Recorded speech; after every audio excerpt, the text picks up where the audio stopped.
Good afternoon, everybody. Sunday afternoon. I just wanted to talk a little bit about a recent incident. Remember, Jimmy Kimmel was suspended by ABC, and one of the companies, Sinclair, made the suggestion that he should make an apology and that he should even join and make a donation to Turning Point.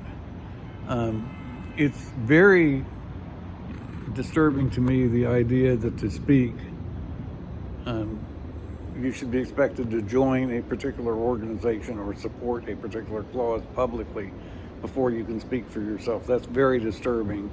I made that point on Twitter or on X, and somebody said I was being foolish because only speakers like us don't have to have FCC licenses, only shows do. But this kind of thing could kind of affect ordinary speakers on YouTube or other platforms someday, and or who do it for a living and make a living in it, or it could affect retired people like me who do it somewhat gratuitously. So I'm concerned about that. That latter idea would maybe restrict people who belong to larger groups or have a legitimate commercial purpose, and that could be, of course, double-edged, because the idea of scams and so forth and having to make money itself is instead of do things just to educate. But the idea that you need to work with others before you speak for yourself, in order to have the agency to speak for yourself, is very disturbing. I feel that if I were to join something, a political, now I do subscribe to channels on YouTube and pages, and I do subscribe to Substacks, and I do subscribe to periodicals that I read that used to be free years ago, and everything now is paywall. I do subscribe to those. I have no problem with paid subscriptions, but I'm talking about joining and becoming an activist as part of a group. That's as a preclusion, as maybe a condition of speaking for yourself. That's what this Jimmy Kimmel thing sounds like to me. That was very disturbing to me. I am 82 years old, and on the end of, I worked the elections, a number of elections, the 16-hour days here in Northern Virginia and Fairfax County, including the election last November. I've stopped that now, but was interesting. But then the next morning, I feel like a new period in my life has started where, maybe this is the last time in my own life to accomplish something that's mine, and it would be corrupted if I, just joined something else as a condition and then became their actor, so to speak. Became their actor, gave up my own agency as an individual and became their actor. I know people make a point of being born again as religiously, but that's almost like a kind of reincarnation, starting over as a baby and starting over with a new selfhood, or living for a cause that's bigger than yourself. Joining a war. Well, sometimes that's necessary. I've been in the army before. But at some point, you want to stake out your own beliefs and your own convictions.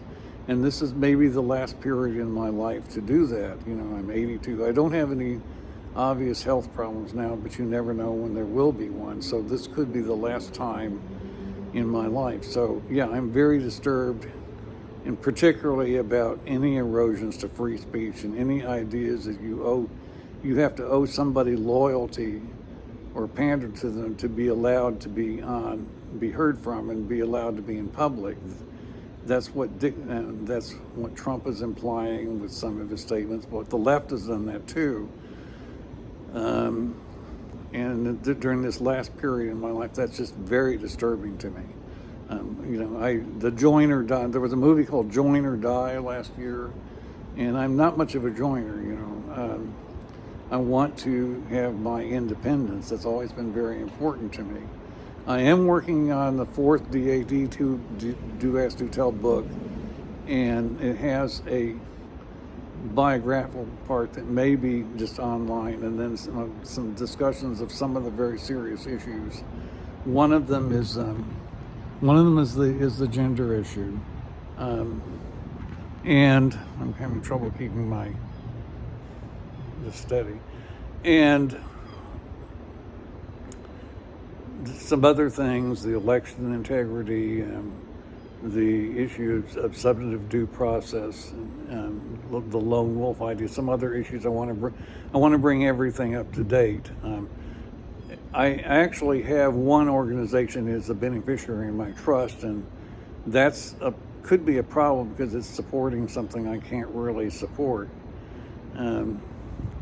And so that's also an issue. So, but I just wanted to bring everybody up to date on where I am. Now, I've got some music to finish and the fourth book, and the short film that I worked on in the practical screenwriting workshop and Expulsion to try. I have put in my first call, actually, to William and Mary to ask them to talk about it, and maybe during the homecoming weekend I get to talk about it, or maybe some other time. But I have put in my first phone call to them, waiting to hear from an answer, and maybe a big video essay instead. I also talked to Creator Camp in Austin. I went to their film festival last April, so there are contact points I'm trying to make. But that's just what I wanted to say this morning. Thank you.